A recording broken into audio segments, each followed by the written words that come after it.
So here's another question from one of our followers. They want to know, so this is an albinism related question, obvs.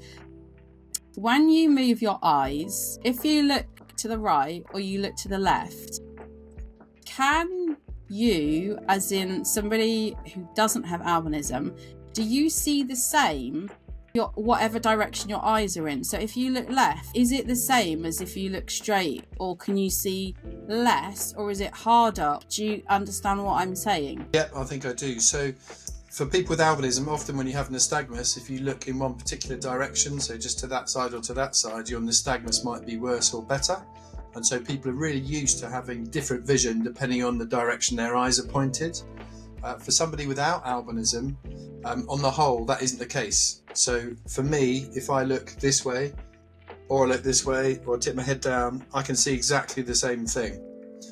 So it makes no difference to me in what position my eyes are pointed. But for people with albinism and nystagmus, it makes total sense that it would make a difference. So it's a good question, and the answer is people without albinism, they're absolutely right. They wouldn't see any difference. It looks the same, regardless of what direction.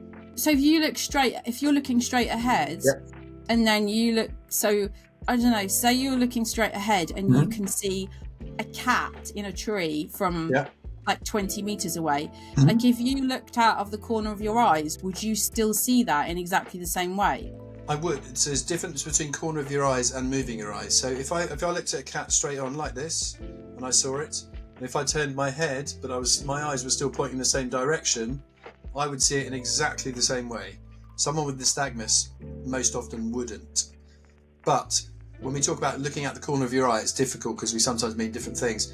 If we mean I'm looking over this way and I'm just appreciating out of the corner of my eye a cat, no, my vision's definitely different, as it is in anyone.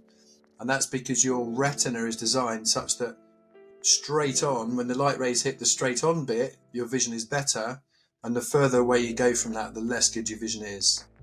So another way of saying that is if I'm looking straight forward and I'm looking at your face on this screen now, I can appreciate there's other things in this room out the corner of my eye, but the detail is definitely less clear, and that's really normal. Okay. Does that make sense? That does make sense. Yeah, I find it really hard to, I think I've said this on another video, I find it like I can move my eyes left to right, of course I can, but they don't like to do that because I think, I don't know, you tell me, but is it because I don't see as well? So my brain's like, well, why would you want to look left? Because it makes your eyes move more or whatever. Yeah, so probably a combination of things. So that would be part of it. Your brain's just deeply entrenched to know that if you really want to see something, you do this with your head. You don't even know you're doing it, right? With head postures, people don't really, do it deliberately necessarily. So that's part one. I suppose part two would be if you have a squint or what we call a strabismus, where your eyes look in slightly different directions. Sometimes you actually can't physically move the eye particularly well in one direction. It's harder to do so. And I know that you've had surgery on the muscles of the eye, so that will complicate it even further. So there's probably 3 levels for you, but I think a big component is your brain knowing subconsciously if you really want to see something and it's urgent, you adopt your head posture, and so therefore you look to the right. Okay, because I find it really hard to literally move my eyes in a certain, I can't, my brain's like, don't do it. But I was talking to my optometrist and we were talking about people cheating eye tests, and he was saying one of the tricks you do to see if someone is faking, like pretending they have less vision than they do, is put a mirror in front of them, because you automatically track where your eyes are on the mirror or something. There's lots of mirror tests for that. So that's for something we call medically unexplained visual loss, or whatever you want to call it. There's loads of little tips and tricks, but with a mirror, essentially if you move it round, it's very hard to not look at certain things. So a lot of these tests are done by exploiting things that you have no control over. So he tried it on me and I was like moving my head, not my eyes. Yeah, exactly. Yeah, it'd be a bit more tricky.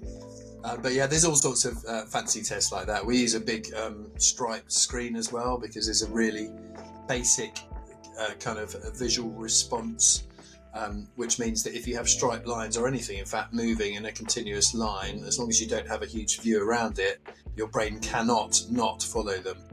So we can kind of measure that as well in people who perhaps feel that they can't see anything, and we can show that they definitely can.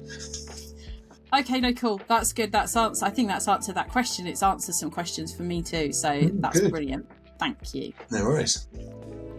If you've got anything else you want us to discuss or any burning questions you want us to answer, then please put it in the comments below. And if you could press some of those buttons at the bottom, the heart ones, the thumb ones, whatever they are, apparently that's good to get people to see these videos. So please do that.